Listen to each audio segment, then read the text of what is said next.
بسم اللہ الرحمن الرحیم۔ السلام علیکم ناظرین، ٹی ورلڈ کے پلیٹ فارم سے خوش آمدید۔ قسط کے آغاز میں پھر سے سلطان کے تینوں پاشا آپس میں جا کر ملتے ہیں۔ احمد جلال الدین سلیم آفندی سے پوچھتے ہیں آپ نے کیا کیا ہے؟ سلیم پاشا کہتے ہیں نہیں پاشا، یہاں پرانے برباد مکانات تھے، میں نے ایک ایک کر کے ان کی طرف دیکھا، یہ ایک ویران محلہ ہے۔ پہلے میں نے سوچا کہ شاید وہاں موجود ہے، لیکن مجھے کوئی سراغ یا مشکوک صورتحال نہیں ملی ہے۔ کیا آپ کو کچھ ملا ہے احمد پاشا؟ احمد پاشا کہتے ہیں گھر تھے جہاں میں گیا تھا، میں نے انہیں بہت دیر تک دیکھا، مجھے کوئی نشان نہیں مل سکا۔ پھر احمد پاشا زلفو اسماعیل پاشا سے پوچھتے ہیں کیا آپ کو کچھ ملا ہے پاشا؟ زلفو اسماعیل کہتے ہیں جس جگہ میں گیا تھا وہ جوتے بنانے والوں سے بھرا ہوا بازار تھا، میں نے بہت دیر تک سراغ لگایا لیکن مجھے کچھ نہ ملا۔ احمد جلال الدین کہتے ہیں اب ہم اپنے سلطان کے پاس خالی ہاتھ کیسے جائیں گے؟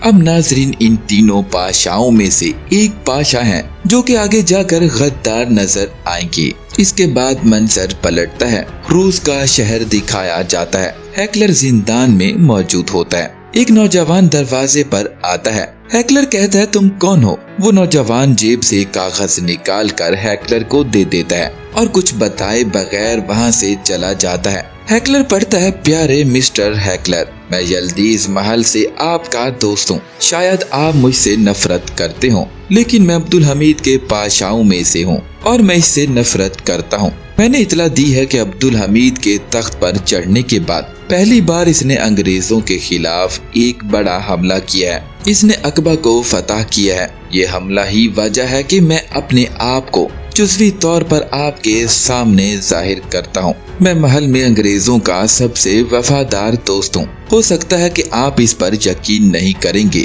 لیکن کچھ ہی دیر میں دروازے کھل جائیں گے، فوج کے پہلے مالک آپ سے ملیں گے اور آپ آزاد ہو جائیں گے۔ اب آپ کیا کریں گے اس کی وضاحت ایک اور خط میں کی جائے گی جو آپ کو جلد ملے گا۔ جب ہیکلر یہ خط پڑھ رہا ہوتا ہے تب زندان کا دروازہ کھلتا ہے، وہاں کچھ افسر داخل ہوتے ہیں۔ وہ کہتے ہیں جناب ہیکلر، ہم اپنے بھائیوں کی درخواست سے انکار نہیں کر سکتے ہیں، روس کے چارلڈم کی نظر میں آپ آزاد ہیں، اب آپ جا سکتے ہیں۔ اس کے بعد ہیکلر کو ٹرین میں بیٹھا دکھایا جاتا ہے، وہ اخبار پڑھنے میں مگن ہوتا ہے۔ ایک نوجوان اندر آ کر ایک اور کاغذ دے جاتا ہے، ہیکلر اس خط کو کھول کر دیکھتا ہے جس کے اندر کچھ تصاویر موجود ہوتی ہیں۔ ہیکلر کہتا ہے کہ آخر میں آپ کی موت کا فیصلہ ہو گیا ہے عبدالحمید۔ پھر وہ اس میں موجود خط کو پڑھتا ہے، لکھا ہوتا ہے کہ زبردست منصوبہ شروع ہو چکا ہے، آپ اس کے مطابق اپنے اقدام کریں گے،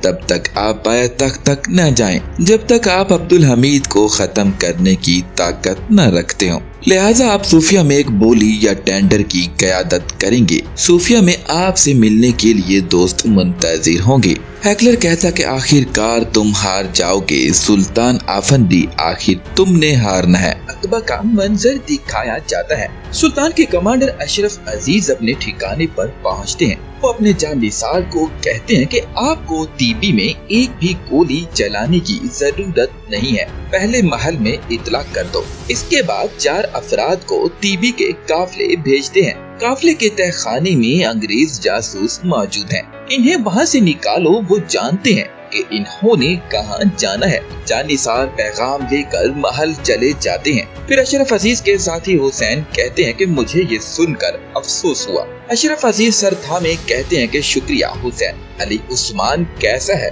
تم نے اسے کیا بتایا ہے؟ حسین کہتا ہے کہ آپ تعمیر کے لیے ٹیبے گئے تھے، میں نے اسے یہ بتا دیا۔ مزید کمانڈر، شاید یہ میرے کہنے کی جگہ نہیں ہے لیکن آپ اپنے بیٹے کو سچ کیوں نہیں بتا رہے ہیں؟ علی عثمان سمجھتا ہے کہ آپ مجاہد کے بجائے کارکن ہیں۔ اشرف عزیز کہتے ہیں کہ کیا ہم سب ریاست کے کارکن نہیں ہیں حسین؟ منظر پلٹتا ہے، محل میں عثمان سلطان کے سامنے حاضر ہوتا ہے اور سلطان کو بتاتا ہے کہ ٹیبی کو انگریزوں اور باغیوں سے پاک کیا گیا ہے جیسا کہ ہم نے عقبہ کو پاک کیا۔ سلطان حضرت فاتحانہ انداز میں چھڑی کو زمین پر مارتے ہیں اور کہتے ہیں کہ شکر الحمدللہ۔ پھر عثمان کہتا ہے کہ انگریزی فوجی کوارٹروں پر حملہ ہوا، ان کے جوانوں کی شناخت کی اور تباہ کر دیا گیا۔ سلطان حضرت فرماتے ہیں کیا ایسا کوئی سلوک ہوا جس سے आसपास की कबाइल को परेशानी हुई। उस्मान बताता है कि नहीं मेरे सुल्तान, इस मसले को अच्छी तरह से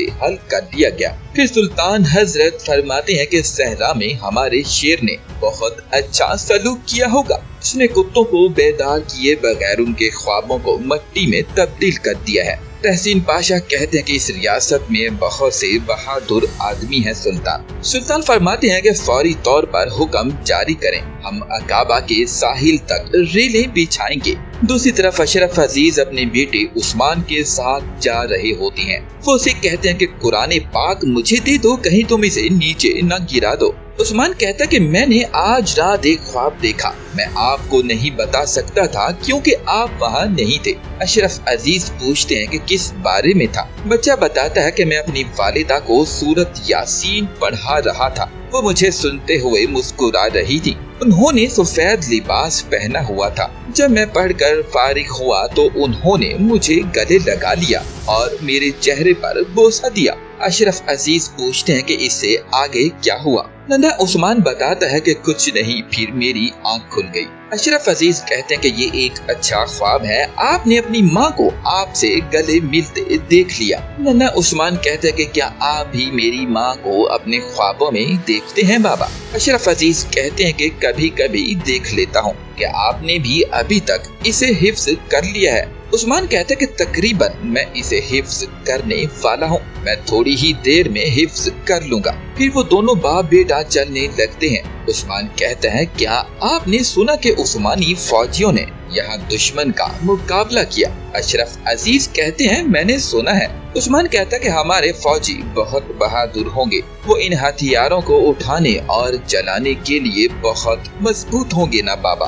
अशरफ अजीज कहते हैं यकीनन वो बहुत बहादुर हैं। नन्हा उस्मान कहते हैं काश आप इन जैसे मजबूत होते, आपके पास बंदूक होती और मुझे सिखाते। फिर अशरफ अजीज अपने बेटे को बाहों में उठा लेते हैं और उसे कहते हैं कि आपको लगता है कि मैं मजबूत नहीं हूँ। फिर वो अपने बेटे को हवा में उछालने लगते हैं। नन्हा उस्मान कहता है बाबा मैं गिर जाऊंगा। दूसरी जानिब आया सूफिया का मंजर दिखाया जाता है। हैकलर ने अपने तमाम शैतानों को इकट्ठा कर रखा होता है। वो उनसे मुखातिब होते हुए कहता कि हजरत हम सब की यहाँ आने की वजह माजी में आप लोगों के कुछ इकदाम हैं। आप इन कमेटियों के कायदीन हैं जो आपके मुमालिक के साथ गैर मुमालिक से लड़ रही थी। आप अपना तारुफ हम सभी से कराएंगे और आप टेंडर की शराइत के मुताबिक बोली लगाएंगे। मैं अब्दुल हमीद को मारने के लिए सरकारी तौर पर बोली शुरू करता हूँ। बेहतरीन पेशकश करने वाला सामने आए। उनमें से पहला शख्स हाथ उठाता है और कहता है कि मैं वो अफसर हूँ जिसने बल्गारिया की कौम परस्ती का आगाज किया। मैंने इसे शुरू किया और नतीजा कबाई थे। मैंने आईनी बादशाहत की राह हमवार की। मैं और मेरी कमेटी, हो सकता है कि हम वाहिद कमेटी हूँ जो अब्दुल हमीद को मार सके। हैकलर कहता है कि बहुत खूब, बताइए कोई और भी है? फिर दूसरा आदमी कहता है मैं सर्बिया से अपने भाइयों पर एतमाद करते हुए यहाँ आया हूँ। मेरा नाम जोरा है। हमने शहजादा महिलो और ब्रीनूज को इसके खानदान में किसी को ढूंढकर हलाक करवा दिया। बाकी 2 बंदूकें और एक सर्बिया का शहजादा जिसका जिस्म गोलियों से लदा हुआ था। लेकिन हम में एक खामी है, हम महंगे हैं। फिर तीसरा शख्स कहता है कि जी मैं भी बात करता हूँ। वो बताता है कि मेरा नाम मीका है, मैं बसनीक कमेटी के बनाने वाले 3 अफराद में से एक हूँ। मेरी पेशकश आपको नहीं है जनाब हैकलर, मेरी पेशकश इन्हें है। आपकी नशिस्तों के नीचे बम मौजूद हैं। तमाम लोग परेशान हो जाते हैं। मीका कहता है कि पुरसकून हो जाइए, मैं आपको जिंदगी की पेशकश कर रहा हूँ। अगर आप इस बोली से पीछे हट जाते हैं तो आप जिंदा रहेंगे और अगर आप रहे तो हम सब मर जाएंगे। मुझे नहीं लगता कि आप अब्दुल हमीद को ऐसे लोगों के साथ कत्ल करने का मंसूबा बना रहे हैं जिन्हें ये एहसास तक नहीं है कि इनकी नशिस्तों के नीचे बम मौजूद हैं। हैकलर पूछता है कि आपका फैसला क्या है? मीका बताता है कि हम पीछे हट रहे हैं तो अब हम तफसीलात के बारे में बात बाहर जाकर कर सकते हैं। वो अपने साथियों को कहता है कि परेशान ना हो, आपकी नशिस्त के नीचे कोई बम नहीं है। वैसे मेरे दोस्त आकर थोड़ी ही देर में इन बमों को ले जाएंगे, तब तक खड़े मत होइएगा। हैकलर शैतान भी मीका के पास खड़े होकर चला जाता है। मीका थोड़ा दूर जाकर कहता कि मुझे याद आया कि मेरे दोस्तों को कई काम है, मैं बमों को तसर्रुफ करूंगा। फिर मीका एक गन मशीन उठा लेता है और उससे अपने साथियों को भून डालता है। फिर वो हैकलर को कहता है कि क्या आपको लगता है कि जो मर्द शक से भी डरते हैं वो अब्दुल हमीद को मार सकेंगे? अगर मेरे पास रिमोट कंट्रोल बम होता तो मैं इसे यहाँ इस्तेमाल करता, लेकिन मैं इसे तलाश कर लूंगा और मैं वाकई वक्ती बम से अब्दुल हमीद को मार दूंगा। हैकलर कहता है कि मैं आप जैसे ही लोगों से तो मिलकर खुश होता हूँ। अब्दुल हमीद अब एक मुर्दा आदमी है। तुम हार गए अब्दुल हमीद, तुम हार गए। ये कहते हुए शैतान, हैकलर और मीका बाहर निकल जाते हैं। इसके बाद हैकलर मीका को लेकर आया सूफिया पहुंच जाता है। हैकलर पूछता है कि ये अच्छी बात है कि आपने अब्दुल हमीद को मारने के लिए बमबारी का इंतखाब किया, लेकिन आप ये कैसे कर सकते हैं? मीका कहता है कि मुझे अब्दुल हमीद को मारने के लिए दो चीजों की जरूरत है। सबसे पहले दारुल हुकूमत में हंगामा है और कुछ लोगों ने पहले भी इसकी कोशिश की थी, लेकिन वो ऐसा न कर सके। मैं ये कारकुनों के जरिए करना चाहता हूँ। दारुल हुकूमत में कारकुनों को मुझे मुंतखब करने की जरूरत है और ये ताकत मालिकान के तवस्सुत से मौजूद है। दूसरा, दारुल हुकूमत में मवासिलात का खुफिया नेटवर्क मौजूद है। इस नेटवर्क के बगैर मैं शहर में किसी गुब्बारे तक को नहीं फाड़ सकता हूँ। हैकलर कहता कि आप एक दिलचस्प आदमी हैं। कारकुन आसान है, हम इसाक फर्नांडिस के जरिए इसे संभाल लेंगे। मैं अभी तक इससे मिला नहीं हूँ, लेकिन वो हमारी मदद करेगा और नेटवर्क के बारे में इमानुल करासू को संभाल लेंगे। वो हमारे साथ मिलकर काम करते हैं। मुझे भी यही हुक्म मिला है। इनके बारे में फिक्र मत करो, मैं इन सब को संभाल लूंगा।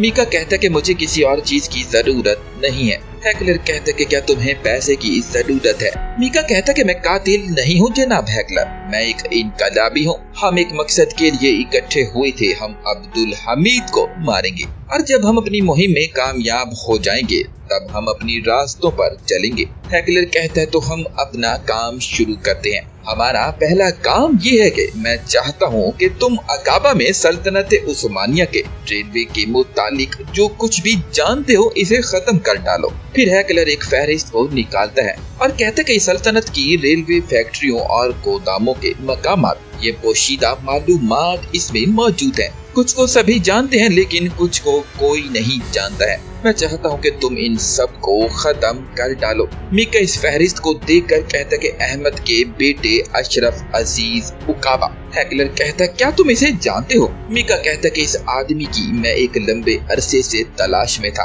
आपको ये फहरिस्त कैसे मिली? हैकलर कहता कि ये फहरिस्त ऊपर से आई है, उन्होंने सब कुछ सोच रखा है। मैं बस इतना जानता हूँ कि जितना तुम्हें बता रहा हूँ। इस फहरिस्त में ये इतने काबिल हैं कि मुझे जेल से निकाल सकते हैं और जानते हैं कि आप टेंडर जीत लेंगे। और क्या तुम चाहोगे? वो आपको वो आदमी भी दे सकते हैं जिसकी तुम सालों से तलाश कर रहे हो। इसके बाद मीका अपनी तजर्बा गाह पहुंच चुका होता है जहां बहुत से बम और बारूद रखे होते हैं। मीका अपने साथी को वो फहरिस्त देता है और कहता है कि तुम इसे एक बार पढ़ लो। साथी फहरिस्त पढ़कर कहते कि क्या ये बदमाश आपको मिला है? मीका बताता है कि हम इसे नहीं ढूंढ सके। टेंडर जीतने के बाद इन्होंने इसे बतौर तोहफा मुझे दिया। जानिसार कहता है कि अशरफ अजीज तुम्हें याद है ना? मीका कहता कि हाँ मुझे याद है अशरफ अजीज, जिसने मेरी बहन और तुम्हारी आशिक को अगवा किया था, वही है ना? तुम्हें याद है कि मैंने उसे मारने के लिए कसम खा रखी है।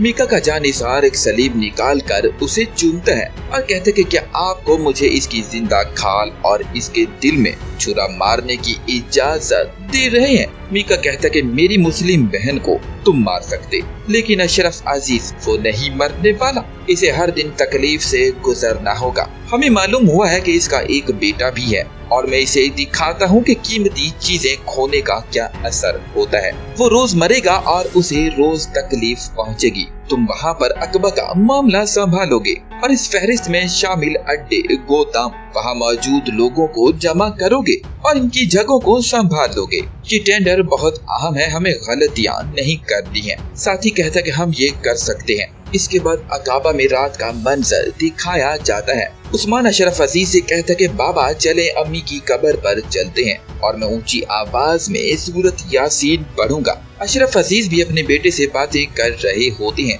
और कहता है कि पहले तुम्हें स्कूल में उस्ताद की बात सुननी चाहिए, फिर तुम इसे पढ़ सकते हो, और तुम्हें रात के वक्त कब्रिस्तान नहीं जाना चाहिए। उस्मान कहता है कि ठीक है, हम कल जा सकते हैं। अशरफ अजीज जब ये बातें कर रहे होते हैं तब उनका साथी हुसैन बाहर खड़े होकर ये बातें सुन रहा होता है। फिर अशरफ अजीज अपनी पिस्तौल लेकर बाहर जाते हैं। हुसैन अशरफ अजीज को कहता है कि शब बखैर, महल से एक हुक्मनामा आ गया है, इसीलिए मैंने आपको इस रात के पहर में परेशान किया। अशरफ अजीज पूछते हैं कि अल्लाह के हुक्म से हुक्मनामा क्या है, बताइए जरा। हुसैन बताता है कि हमें हुक्म दिया गया है कि कल से जो रेलवे की तामीर का काम होगा वो जल्द अज जल्द शुरू कर दिया जाए। वो चाहती हैं कि हम चीजों को जल्द संभाल लें। अशरफ अजीज कहते हैं कि जैसा सुल्तान का हुक्म, कल सुबह जो कम से कम सामान है वो ले आओ और लोगों को जमा करो ताकि हम शुरुआत कर सके। ये हुक्म सुनकर हुसैन वहाँ से चला जाता है।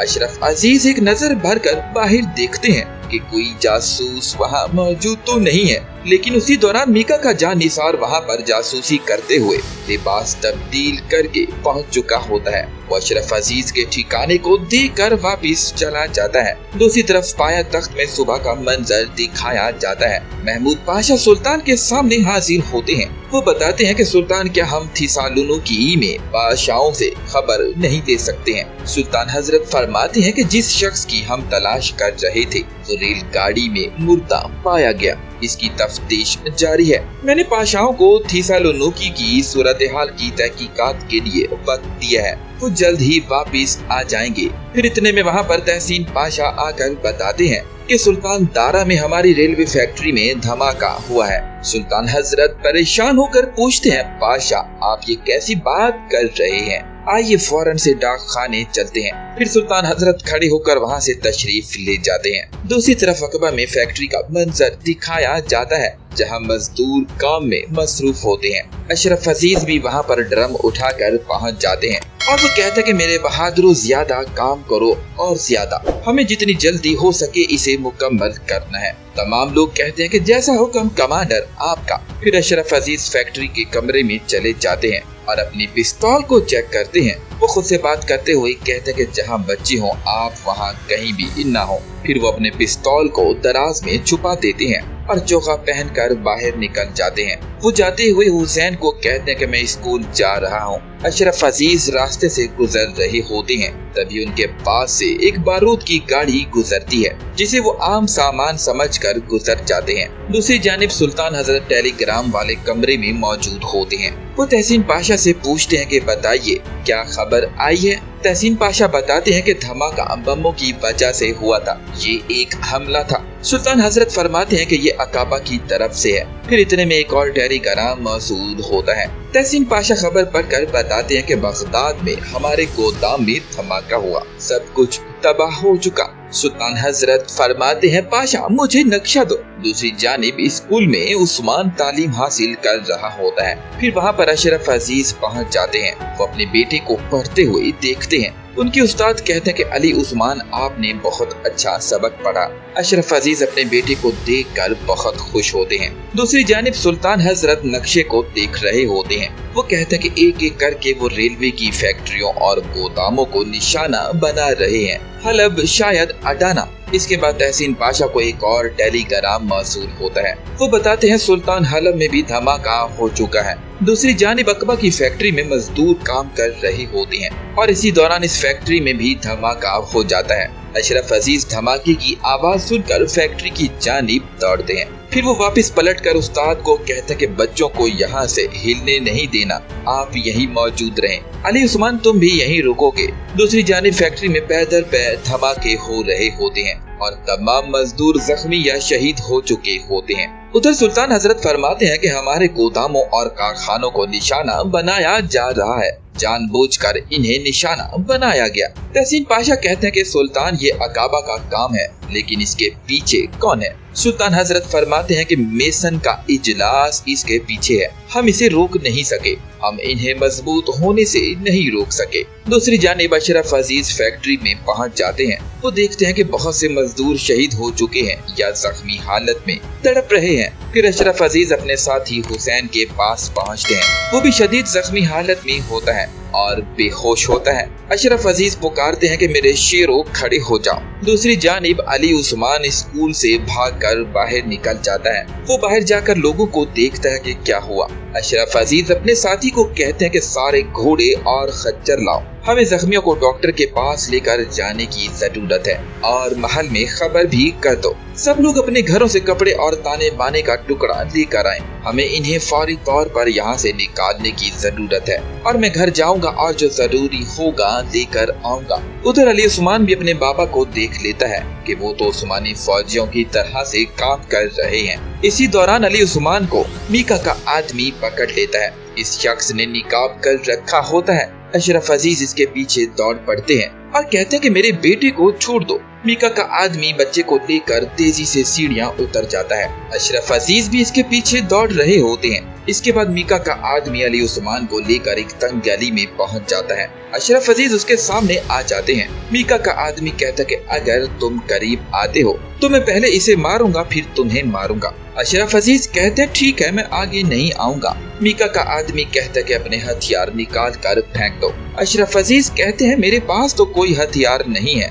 और वो उसे चारों तरफ घूमकर दिखा देते हैं। अली उस्मान कहते हैं कि बाबा मेरी फिक्र ना करें। अशरफ अजीज पूछते हैं नौजवान तुम क्या चाहते हो, क्या तुम्हें पैसा चाहिए? वो शख्स एक इंजेक्शन निकाल लेता है। अशरफ अजीज पूछते हैं कि ये सुई क्या है? वो शख्स बताता है कि ये तुम्हारे बेटे के लिए है, इससे तुम्हारा बेटा सुन तो सकेगा लेकिन बात करने के काबिल नहीं रहेगा। वो देख सकेगा लेकिन वो हरकत नहीं कर सकेगा, वो रोएगा लेकिन वजह नहीं बता सकेगा। ये कहते ही वो शख्स अली उस्मान को वो इंजेक्शन लगा देता है और कहता है कि अब हम गली के शुरू में जा रहे हैं और तुम्हें तुम्हारा बेटा वहाँ मिलेगा। अगर तुम गलत कदम उठाओगे तो मैं इसे कत्ल कर दूंगा। अशरफ अजीज कहते हैं कि अगर तुम इसे छोड़ देते हो तो तुम्हारा क्या जाता? वो शख्स कहता है कि क्या आप मुझसे सौदेबाजी करने जा रहे हैं? अशरफ अजीज कहते हैं ठीक है, जैसा तुम चाहते हो वैसा होगा। फिर वो शख्स अली उस्मान को लेकर पीछे हटने लगता है। दूसरी जानिब तहसीन पाशा सुल्तान को कहते हैं कि अकबा में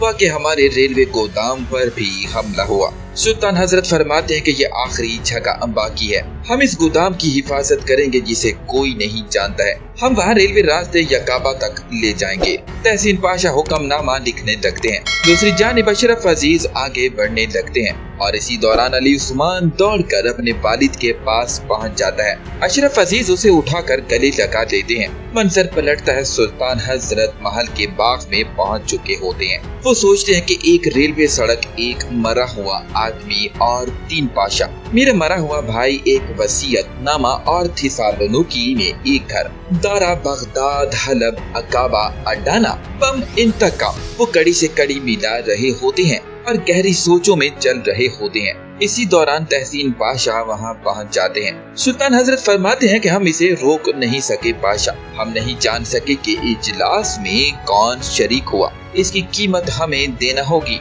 तहसीन पाशा कहते हैं कि अब इसकी कीमत हम पर पड़ रही है। रेलवे का खुफिया गोदाम जिसको सिर्फ पाशा ही जानते थे, इस पर भी हमला किया गया। सुल्तान हजरत फरमाते हैं आप ये क्या बात कर रहे हैं पाशा? लिहाजा ये साबित हुआ कि हमारे पाशा ने थिसालुनुकी में मेसन इजलास में शिरकत की है। और नाजरीन, इस तरह से इस एपिसोड का यहाँ इख्तिताम हुआ।